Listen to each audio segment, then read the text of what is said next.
오늘 우리에게 주시는 하나님의 말씀은 히브리서 13장 1절과 2절의 말씀입니다. 세번역 성경으로 우리 두 절이니까요. 한 목소리로 봉독하겠습니다. 서로 사랑하기를 계속하십시오. 나그네를 대접하기를 소홀히 하지 마십시오. 어떤 이들은 나그네를 대접하다가 자기들도 모르는 사이에 천사들을 대접하였습니다. 아멘. 자, 우리 영적인 삶, 우리가 영적으로 성숙한다는 것이 무엇이냐? 예수 그리스도의 형상을 닮은 존재로 빚어진다는 것이 무엇이냐? 우리 교회에서 그 개념을 설명할 때 세 가지 방향의 발돋움이다, 이렇게 설명을 하고요.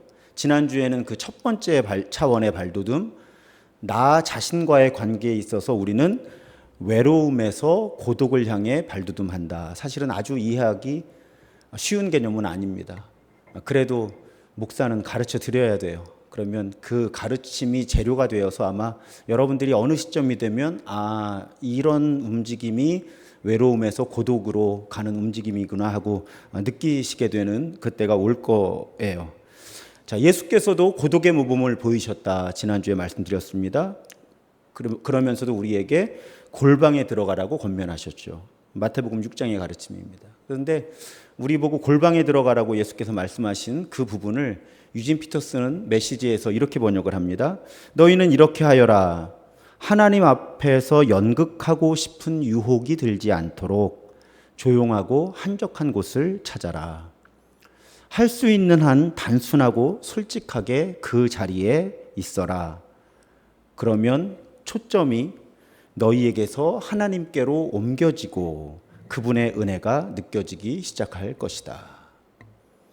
이 외로움에서 고독으로 움직일 때 일어나는 변화를 너무 잘 유진 피터슨이 이해하고 있어요. 그래서 그냥 골방에 가서 기도하라는 그 짤막한 문장을 이렇게 길게 풀어서 설명을 한 겁니다. 자, 고독할 수 있는 사람은 누구나 외로운데, 인간은 누구나 외로운데, 또 외로울 때가 있는데 그 외로움을 서둘러서 다른 것으로 채우려고 하지 않는다. 빈자리를 놔둔다. 그래서 고독은 외로움을 견디는 능력이라고 지난주에 제가 정의를 해드렸어요. 외로우면 이렇게 텅 빈 것 같잖아요, 마음 한켠이. 근데 마음 한켠이 텅 비니까 우리는 그게 싫어서 자꾸 뭔가를 가지고 그 텅 빈 자리를 채우려고 하는데, 그 채우려고 하는 시도가 집착이 되면서 오히려 우리는 영적인 성숙을 방해받게 된다. 그냥 인간이어서 외로울 수밖에 없는 그 빈자리는 그냥 비워두는 것이 맞다. 제가 지난 주일에도 우리가 얼마나 영적인 존재인지를 잘 모르고 살아간다는 말씀을 드렸는데 바로 그런 거예요. 우리 굉장히 영적인 존재거든요. 근데 영적인 존재로 살아가는 법을 심지어는 교회에서도 잘 배우지를 못한 거예요, 우리가. 저도 마찬가지고요. 그래서 우리가 외로움의 빈자리가 있을 때 그 빈자리를 그냥 놔두면 그 빈자리가 사실은 영적 존재로서 우리의 어떤 무게중심이 돼요, 사실은. 제가 겪어보니까 그렇더라고요. 그럴 때 어떤 일이 일어난다고요? 내가 누구인지를 알게 된다. 내가 정말 어떤 사람인지를 알게 되고, 또 이상하게 그 빈자리에서, 내 외로움의 빈자리가 고독이 될 때 거기서 정말로 사랑할 수 있는 그런 사랑이 흘러나오기 시작한다. 그래서 여러분, 그렇게 외로움을 고독으로 바꾸면서 자기 자신과의 관계가 성숙해가는 사람은 거기서 진짜 사랑할 수 있는 능력이 나오기 때문에 동료 인간들과의 관계도 자연스럽게 변화하기 시작하는 거예요. 그래서 헨리 나우에는 이제 나 자신과의 관계의 성숙을 외로움에서 고독으로 이렇게 설명했다면, 동료 인간들, 사실은 헨리 나우에는 사람만 개념 염두에 두고 책을 썼지만 저희는 모든 피조 세계를 다 동료로 포함하잖아요. 그래서 우리 영적인 삶의 두 번째 발돋움은 다른 사람들을 향해, 또 모든 피조 세계를 향해서 우리의 적개심이 환대로 바뀌는 움직임이다, 이렇게 정리를 하는 거예요. 자, 적개심과 환대라는 단어는 외로움과 고독보다는 정의하기가 그렇게 어렵지는 않습니다. 사실은 외로움과 고독은 정의하기가 어렵죠. 그 차이를 정의하는 건 우리끼리 하는 거예요. 그냥 헬리나 우엔의 정의에 따라서. 그런데 우리가 다른 사람들과의 관계에 대한 우리의 움직임은 적개심을 가지고 있던 사람들이 예수님을 닮아서 빚어지면서 점점 따뜻한 환대를 하는 사람들로 변화되어 간다. 개념 자체는 그렇게 어렵지 않습니다. 사실은 우리가 타락해가고 또 세상이 망가져가면서 오늘도 전쟁과 폭력의 이슈를 중보기도에서 다뤘지만 자, 세상이 망가져가잖아요. 사람이 사람을 적개심으로 대하는 문화가 가득하죠. 아까 우리 광복절인데 너무 속상하다 이런 말씀 드렸지만 우리나라도 얼마나 서로를 적개심으로 대합니까?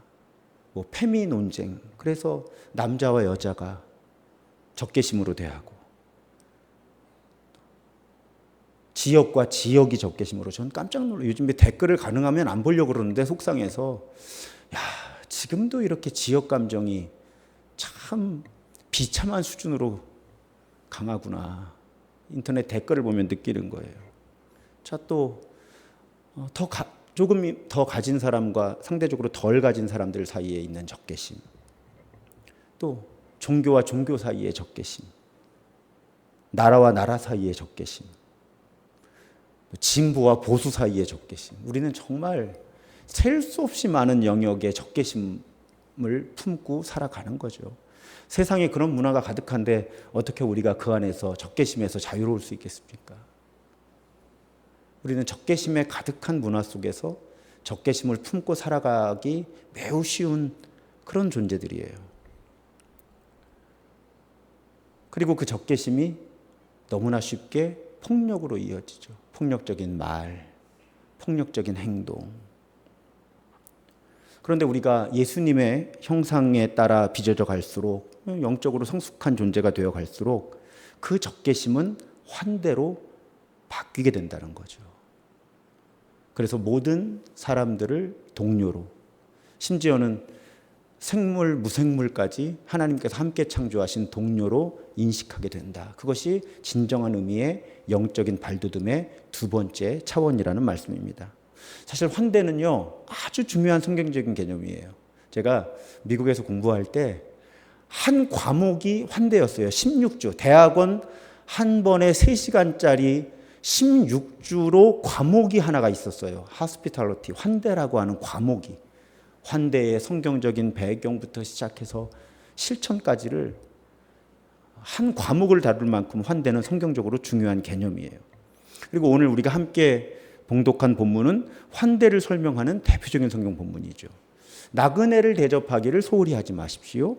어떤 이들은 나그네를 대접하다가 자기들도 모르는 사이에 천사들을 대접했습니다. 두 가지 본문에서 발견할 수 있는 두 가지가 있어요. 하나는 환대의 정의. 환대가 무엇인가? 환대는 나그네를, 그러니까 낯선 사람을 환영하고 대접하는 것을 환대라고 불러요. 나그네를 환영하고 대접하는 것. 그것이 환대의 정의입니다. 두 번째는 환대의 가치예요.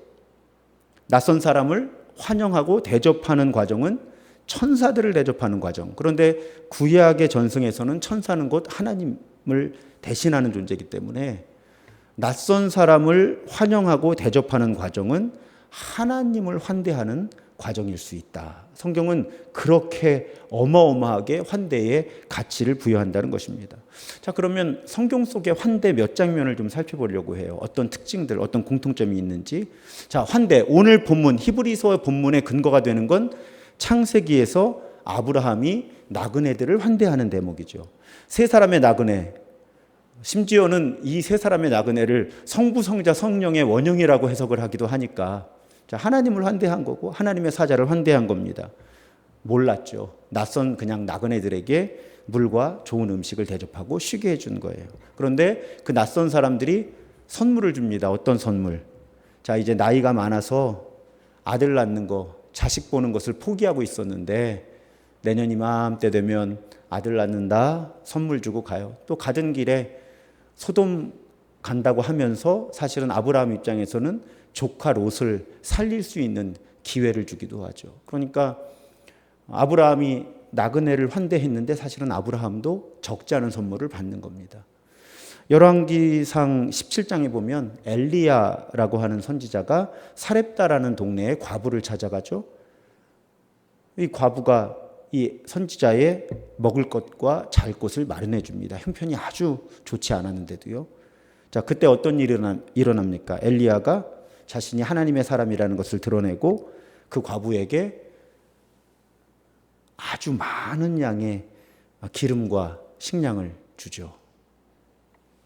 또 심지어는 과부의 죽은 아들을 다시 살려주기도 합니다. 자, 낯선 사람을 환대한 것은 이 사렙다 과부였는데 그 환대가 사실은 어마어마한 선물로 자신에게 돌아오는 거죠. 자, 누가복음 24장 엠마오로 가던 두 제자 이야기 많이들 아십니다. 낯선 사람과 함께 가는 거예요. 여러분, 그것도 환대입니다. 낯선 사람과 함께 길을 걷는 것도 환대죠. 낯선 사람을 환영한 거잖아요. 그리고 엠마오에 이르렀을 때, 첫 번째 마을에 이르렀을 때 이 사람이 가려고 하니까 함께 밤을 같이 보내자고 환대하죠.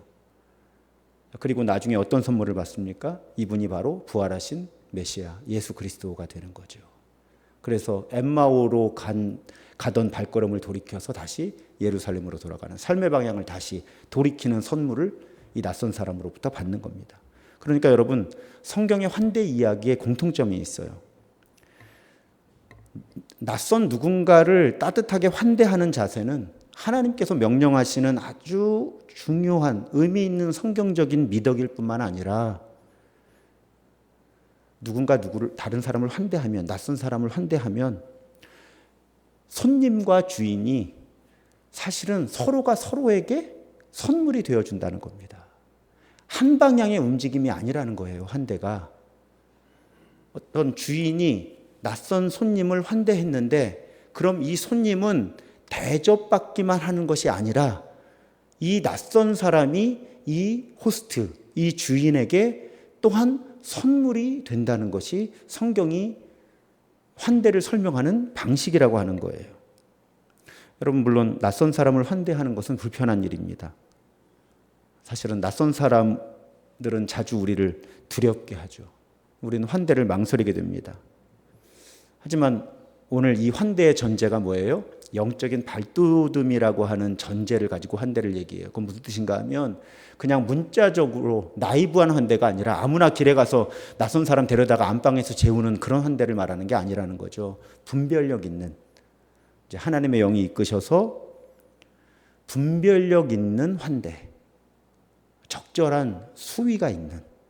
그래서 이 환대라고 하는 대학원 세미나를 할 때 잊혀지지 않는 말이 있어요. 이렇게 토론을 하다가, 그러니까 환대가 중요하다, 의미 있다, 막 이런 방향으로만 얘기하고 있었는데 사실은 현실적으로 쉽지 않잖아요. 낯선 사람을 환대하는 게.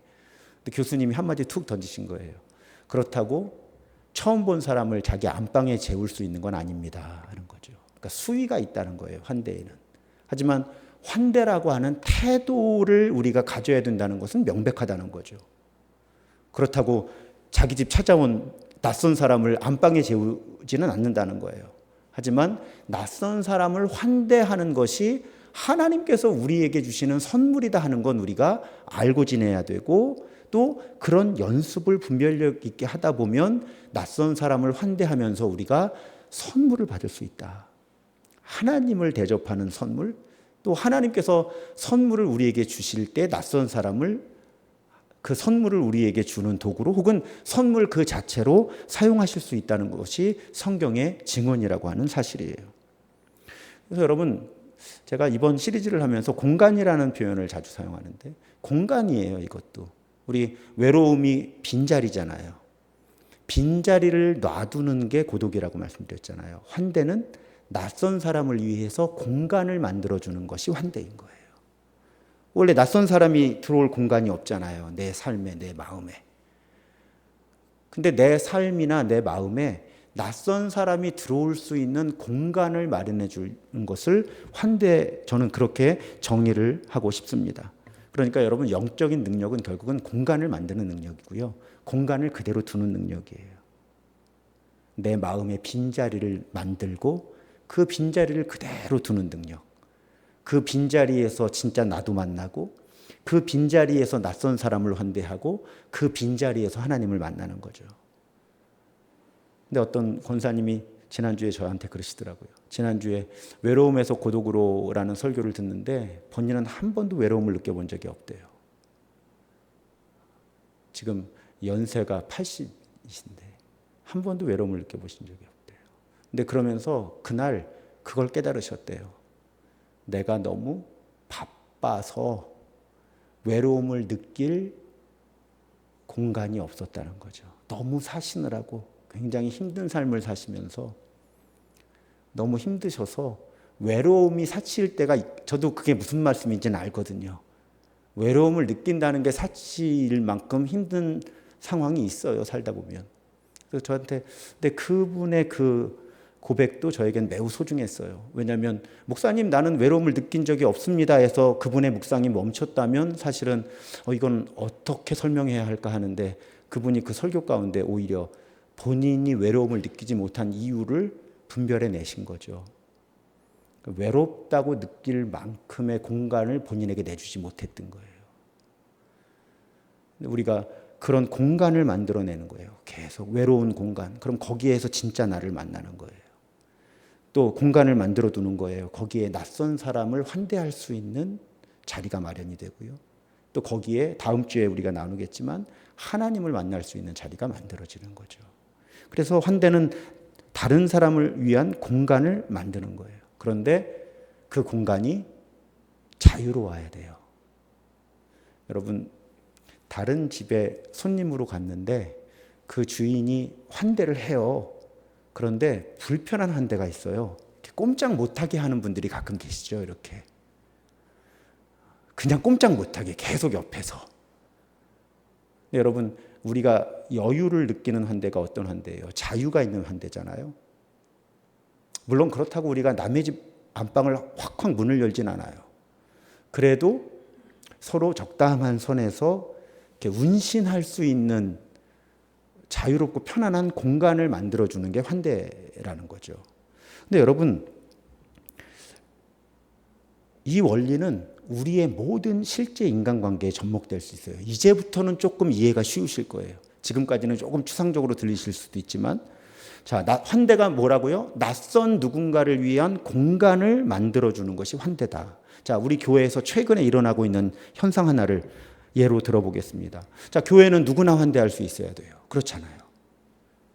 동의하지 않으시는데. 누구나 환대할 수 있어야 돼요. 제가 가끔 광고 시간에 두어 번 그런 말씀 드렸어요. 나하고 다른 사람이 교회에 오는 건 선물을 주시는 거라고 하나님께서. 그게 사실 이제 환대의 원리인 거죠. 자, 교회는 누구나 환대할 수 있어야 됩니다. 왜? 예수님이 모든 사람을 환대해 주셨으니까. 나도 환대해 주셨으니까. 최근 제가 뭘 느낀 거예요? 그래도 교회에 익숙한 사람들이 우리 교회에 오면 공간이 좀 있어요. 왜? 우리가 뭘 이렇게 강요하지 않잖아요. 그러다 보니까 편안하게 예배 드리다가 어떤 분은 3개월, 어떤 분은 3년, 그러다 등록도 하고, 또 이렇게 예배 드리다가 내가 소그룹에 들어가야 되겠습니다 하면 소그룹에 들어가고. 자, 교회에 익숙한 분들이 우리 교회에 오면 제가 생각할 때는 그래도 좀 자유롭고 편안한 공간이 좀 있었어요. 근데 올해 제가 뭘 느꼈죠? 교회라고 하는 공동체에 전혀 경험이 없는 분들이 우리 교회에 오면 반대 현상이 일어나는 거예요. 뭘 해야 될지 모르는 거예요. 그러니까 뭘 하고 싶다라고 말해야 될지도 모르시는 거죠, 사실은. 그걸 올해 발견한 거예요. 그런 분들이 늘어나고 있다, 우리 교회에서. 그러니까 교회 한 10년 정도, 교회라는 어떤 교회든지 공동체에 속해 계셨던 분들에게 우리 교회는 환대의 공동체예요. 그런데 교회라는 곳에 익숙하지 않은 분들에게 우리 교회는 환대하지 않는 공동체라는 걸 최근에 좀 뼈저리게 느끼게 된 거예요. 몇 분의 상황을 통해서, 고백을 통해서. 그걸 깨달아가는 과정에서 우리가 행복한 삶의 첫걸음이라고 하는 공간이 필요하다는 걸 제가 교회에 제안을 한 거죠. 교회에 익숙하지 않은, 성경과 교일이라고 하는 이런 언어 자체에 전혀 익숙하지 않은 분이 우리 교회 왔을 때, 사실은 교회로 볼 땐 기쁜 일이잖아요. 그게 진짜 전도니까. 근데 막상 그 일이 일어났을 때 우리가 그런 분들을 환대할 준비가 너무 되어 있지 않았다 하는 걸 느낀 거죠. 그래서 풍성한 삶의 첫걸음이라는 공간을 만들자고 제가 교회에 제안을 했고, 거기에 한 10여 분께서 그 공간을 만드는 일을 함께 하겠습니다 하고 참여하신 거예요. 그래서 오늘 사실은 첫 번째 만남이 있었어요. 그 입금이 중에 한 분하고 따름이가 되기로 결심한 분, 오늘 처음으로 우리 교회에서 오후에 만나셔서 이제 그 만남이 시작이 된 거죠. 여러분, 이런 목사님 그냥 양육과정 하나 만드신 거잖아요. 여러분, 우리 교회에서 일어나는 모든 일을 앞으로는 환대라고 하는 관점에서 공간을 만든다고 생각하시면 이해하시기가 굉장히 쉬우세요. 교회가 처음인 사람들, 그런 분들이 교회에 적응하고 정착할 수 있도록, 또 그리스도와의 관계를 처음 시작하는 분들이 어떻게 첫걸음을 내디뎌야 될지를 배우고 연습할 수 있는 공간으로서 풍성한 삶의 첫걸음이라는 양육과정이 만들어진 거예요. 교회에서 하는 모든 일이 사실은 담임 목사인 저에게는 공간을 만드는 거예요. 자, 가을에 10월 셋째 토요일이죠. 우리 전교인 야유회를 가요. 공간을 만드는 거죠. 서로가 서로를 알아갈 수 있는. 자, 다음 토요일이네요. 돌아오는 토요일 말고 그 다음 토요일 우리 한여름밤의 콘서트 한웅재 목사님 모시고 해요. 이것도 담임 목사 입장에서는 공간을 만드는 거예요. 그런 방식의 휴식과 그런 기회를 통한 교제, 친교. 그걸 위해서는 공간이 필요한 거잖아요. 그러니까 저는 담임 목사로서 하는 제일 중요한 일이 사실은 공간을 만들어내는 일이에요. 이런 물리적인 공간도 필요하지만 최근에 우리 고민하면서 제가 나누기 시작한 이슈가 있죠. 원래 우리 어린이 예배가 이제 초등학생들의 예배와 그 이하의 예배 두 공동체가 있었어요. 그런데 팬데믹이 오면서 하나의 예배가 됐고요. 이제 다시 두 개의 예배, 두 개의 공동체가 만들어져야 돼요. 근데 여러분 이 건물 구조를 아시는 분들 알겠지만 어린이 예배가 어린이 공동체가 두 개가 움직여 나가려면 사실은 공간 자체가 여의치가 않아요. 워낙 대예배실 중심으로 건축이 되었기 때문에 또 우리가 그 일을 도울 수 있는 신학생 혹은 전도사님을 또 찾아서 좋은 분을 모셔와야 되고 뭐 여러 가지 준비를 해야 해요. 그것도 마찬가지예요. 담임 목사인 저에게는 어린이 예배 혹은 어린이 부서 하나를 늘리는 것이 공간을 늘리는 거예요. 어떤 공간? 아직 초등학생이 되지 않은 어린이들이 공동체를 이룰 수 있는 공간. 그리고 아주 편안한 언어로 말씀드리면 그 아이들의 부모님들이 그 아이들이 공동체를 이루는 동안 아이들을 돌보면서 1시간 해방돼서 편안하게 예배를 드릴 수 있는 그런 공간. 그러니까 교회에서 하는 모든 일이 환대의 공간을 만드는 일이에요. 여러분 그렇게 이해하시면 좋아요. 속회를 이루는 것도 마찬가지예요. 누구나 있는 모습 그대로 와서 자신의 영적인 여정을 말씀과 삶이 부딪히는 대화를 통해서 나눌 수 있는 공간이 속회예요. 교회의 모든 일을 저는 공간을 만들어내는, 그래서 목사로서 담임 목사로서 제일 신경을 쓰는 게 최선을 다해서 어느 누구도 들어갈 수 있는 하나의 공간은 있어야 하지 않을까. 신도중앙교회라고 하는 공동체 안에. 이게 이제 쉽진 않아요. 제가 혼자 하는 일이 아니니까. 온 교회가 함께 하는 일이니까 쉽지만은 않습니다. 하지만 담임 목사로서의 저의 방향은 우리 교회가 환대하는 공동체, 공간을 계속 만들어내야 되는 거예요. 누군가 어떤 배경을 갖고 있는 사람이 와도 들어갈 수 있는 공간. 그것이 우리 교회가 지금 사실상 환대라는 단어를 많이 사용하지는 않았지만 교회 방향성 자체가 환대하는 공동체를 어떻게든 확장시키려고, 어떻게 하면 조금 더 환대하는 문화를 만들 수 있을까. 그래서 다양한 소명과 은사, 또 다양한 어떤 신앙 전통의 배경을 가진 분들이 모이니까 어떻게 하면 공간을 잘 만들어서 이런 분들이 한 교회를 아름다운 예수의 몸을 이뤄갈 수 있을까. 그것이 담임 목사로서 굉장히 중요한. 저는 제 목회를 설명하는 단어 중에 환대라는 단어를 빼놓을 수가 없는 거예요. 어느 누구나 참여할 수 있는 공간을 어떻게 하면 우리가 모두 함께 만들어가고 잘 가꿀 수 있을까. 그래서 풍성한 삶의 첫걸음 이제 오늘 시작을 어떻게 보면 공식적으로 첫 만남이 이루어진 건데 실험을 하는 거죠. 공간을 만드는 처음 교회에 오신 분들을 위한 공간을 만드는 연습을 하는데 이게 문화화되려면 한 3년 이상 걸려요. 3년 동안 시행착오를 겪으면서 이제 처음 예수 믿는 사람분들이 우리 교회 와도 안전하고 안정적으로 성장해 나갈 수 있는 공간이 우리 교회에 잘 만들어지겠죠. 아주 튼튼하고 안전하게. 그렇게 조금씩 교회는 공간을 만들어 가는 거예요. 근데 여러분, 이런 환대가 낯선 사람과의 관계에만 적용되는 원리가 아니에요. 특히 이 자리에는 많지 않으신데 자녀가 어린이 청소년인 분들이 잘 들으셔야 돼요. 여러분, 환대는 부모와 자녀의 관계에서 아주 중요한 개념이에요. 아니 목사님, 환대가 낯선 사람을 맞이하는 거라면서요. 낯선 사람을 환영하고 대접하는 거라고 하셨는데 뭐 엄마 아빠랑 아들 딸이 뭘 낯선 관계예요. 여러분, 아들 딸 낯선 경험 안 해보셨어요? 제 아내가 심각한 질문을 저에게 했죠.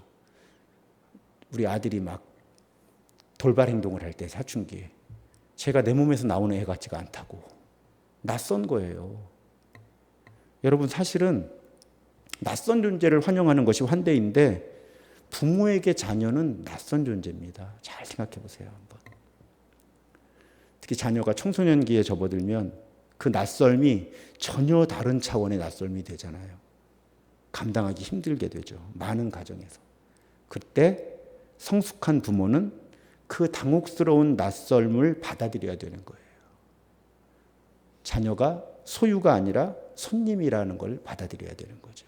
그래서 손님을 환대하듯이 이제 새로운 존재가 되어가는 아들, 딸을 위한 공간을 만들어줘야 되는 거죠. 환대해줘야 되는 거예요.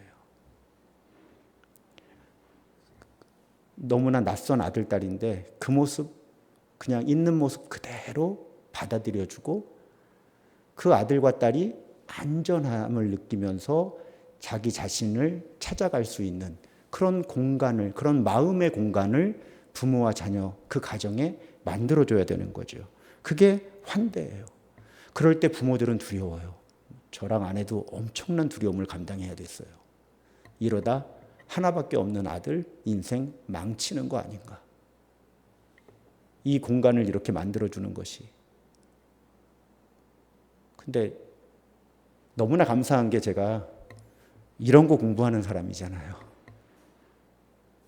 아내랑 어느 날 밤에 둘이 손 꼭 붙들고 우리가 교인들 가르치고 교인들 상담할 때 그대로 우리 아들한테 해보자.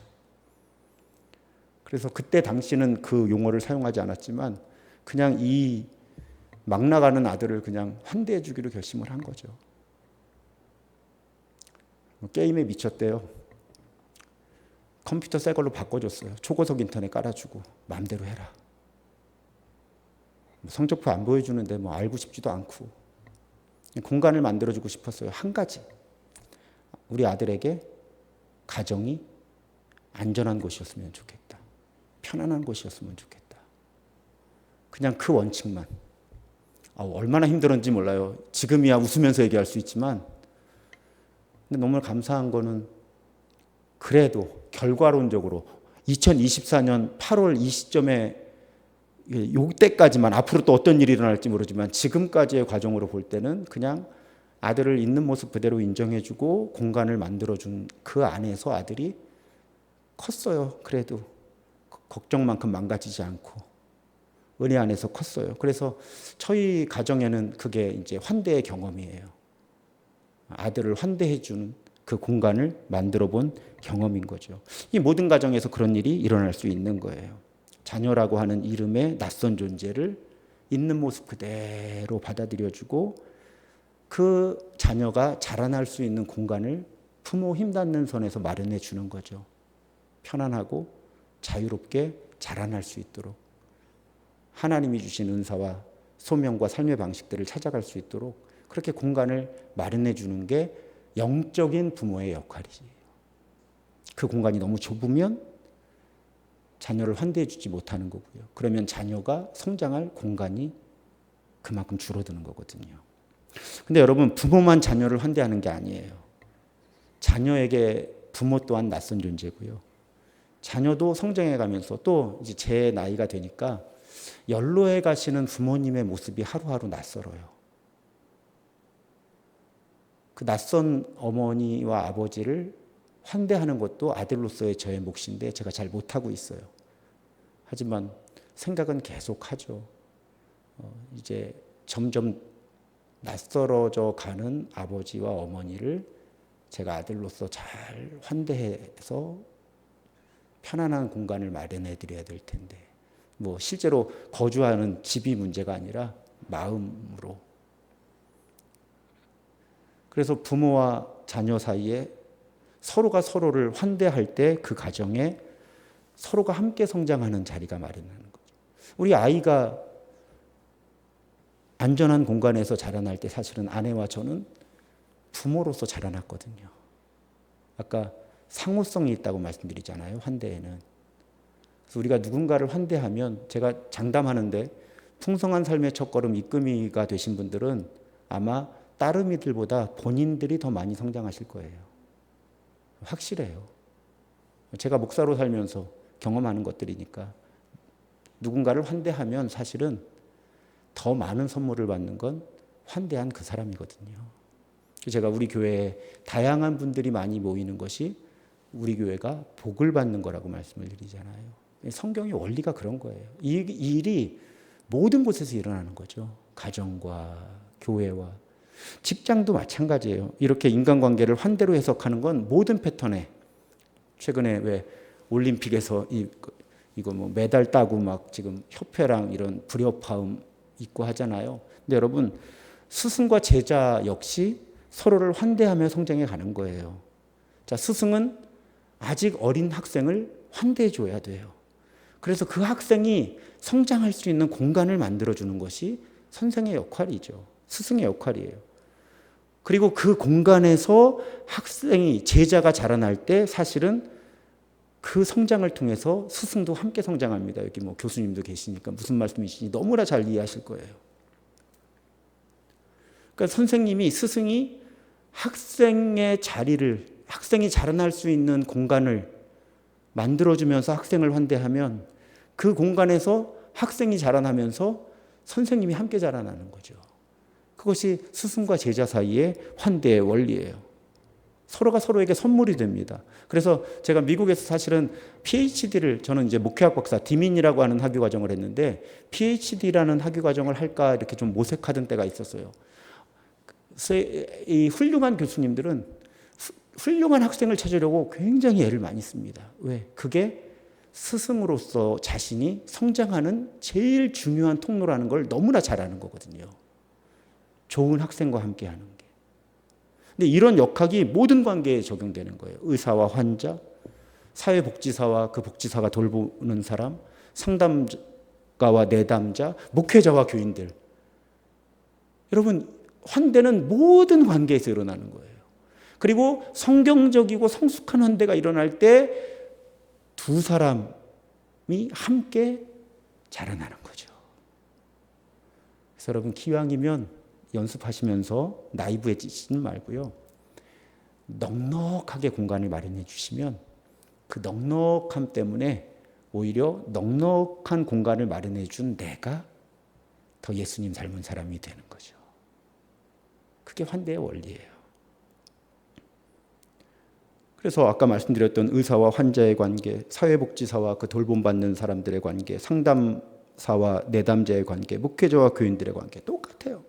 있는 모습 그대로 받아들여주고 함께 성장해 나가는 거죠. 공간을 만들어주고 통제하려고 하기보다는 스스로 또 하나님과 함께 치유와 회복, 성장을 경험할 수 있는 공간을 마련해주고 연습하고 실천하는 그런 환대를 통해서 세상이 아름다워지는 거예요. 세상이 예수님 닮아가는 거예요. 하나님 나라 문화가 회복되는 거예요. 환자를 통해, 환자를 환대하면서 의사도 의사로서 자라나고, 누군가를 돌보면서 사회복지사는 더 성숙한, 더 나은 사회복지사로 자라나고, 내담자를 선물로 맞이한, 그 내담자를 환대한 상담사는 그 사람과 만난 만큼 또 상담사로 자라나고, 교인을 있는 모습 그대로 환대한 목사는 그 교인들이 성장하는 과정 속에서 함께 성장하고. 여러분, 이제 수직적으로 생각하지 말자고요. 다 서로를 환대하면서 함께 성장하는 거예요. 그거 되게 행복해요, 여러분. 그거 되게 행복해요. 그러니까 저도 많이 부족하지만 계속 여러분들, 우리 교회 교인들에게 자리를 주려고 노력하잖아요. 공간을 만들어 드리려고. 하지만 제가 가급적이면, 영어로 하면 컨트롤하지 않으려고 그냥 공간을 마련해 두면 그 안에서 그 구성원들끼리 혹은 하나님과 그 구성원들이 함께 하나님께서 이루시는 뭔가 좋은 일들이 이루어지고 좋은 변화들이 일어나지 않을까. 그게 성경의 원리니까요. 저는 담임 목사로서 그냥 공간을 계속 만들어내는 거죠. 사람과 사람 사이의 공간. 하나님과 사람 사이의 공간. 사랑하는 여러분, 물론 다 받아들이라는 거 아니에요. 아까 제가 나이브해서는 안 된다고 말씀드렸죠. 환대의 두 가지 방향은 수용과 대립이에요. 아까 아이에게 환대의 공간을 제가 마련해 줬다고 하지만 원칙은 분명한 원칙을 몇 가지를 주는 거예요. 그 안에서 자유롭도록. 마찬가지죠. 새 가족이 왔는데 무조건 새 가족에게 다 맞추질 않죠. 새 가족을 환대하지만 어떤 분명한 원칙을 드리는 거죠. 이제 우리 교회는 이런 방향을 추구하고 당신은 기독교 무엇을 선택하든지 풍성한 삶의 첫걸음을 선택할 수 있고, 이렇게. 그러니까 무조건적인 수용이 아니에요. 또 한 가지 마지막으로 여러분 오해하시면 안 되는 게, 있는 모습 그대로 환대한다는 게 그 사람이 끝까지 그 모습대로 있어야 된다는 건 아니라는 거예요. 많은 분들이 이걸 잘 모르세요.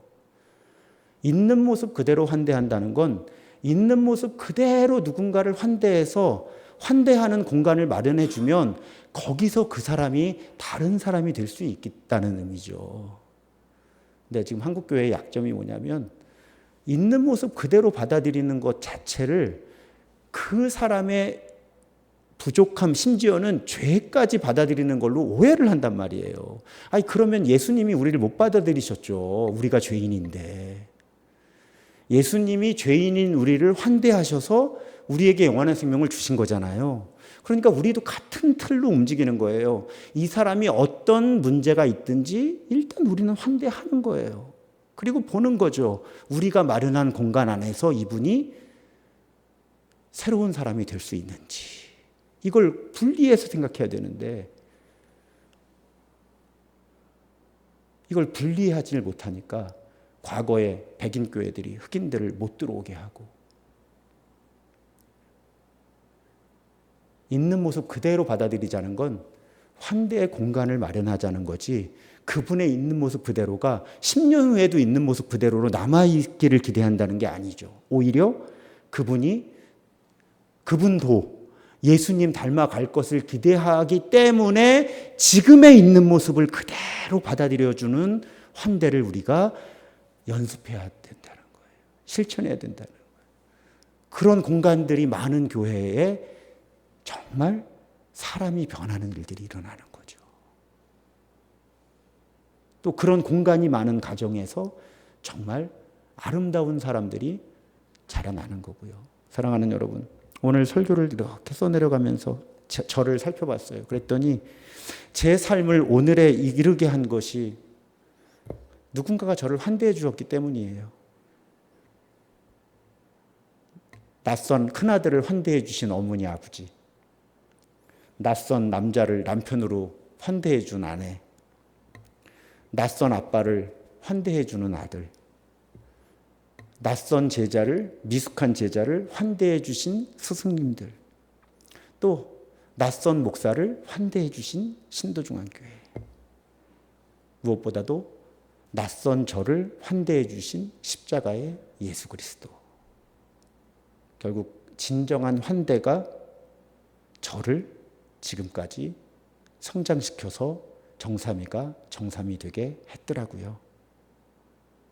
그래서 여러분, 우리 모두가 다 그 틀 안에서 움직이고 있는 거예요. 이미 우리가 환대라고 하는 언어를 가지고 이걸 설명해 본 적이 많지 않은 거죠. 그래서 여러분, 우리 모두가 모든 인간관계에서, 우리가 속한 모든 공동체에서 환대를 조금씩 연습해보는 공간을 조금 더 열어주고, 그 공간 안에서 무슨 일이 일어나나, 가정에서든 일터에서든 뭐 학교에서든 동문회에서든 친구들의 모임에서든, 그냥 누가 특히 낯설고 불편한 인간이 거기 있을수록 내가 오히려 그 낯선 사람을 위해서 공간을 조금 더 열어줘서 그 공간을 통해서, 그 환대를 통해서 하나님이 이루시는 일들을 보면서 그렇게 우리가 환대를 연습하고 환대하는 공동체를 이루어가고 그 속에서 진정한 영적 성장, 성숙을 경험하게 되기를 주님의 이름으로 축복합니다.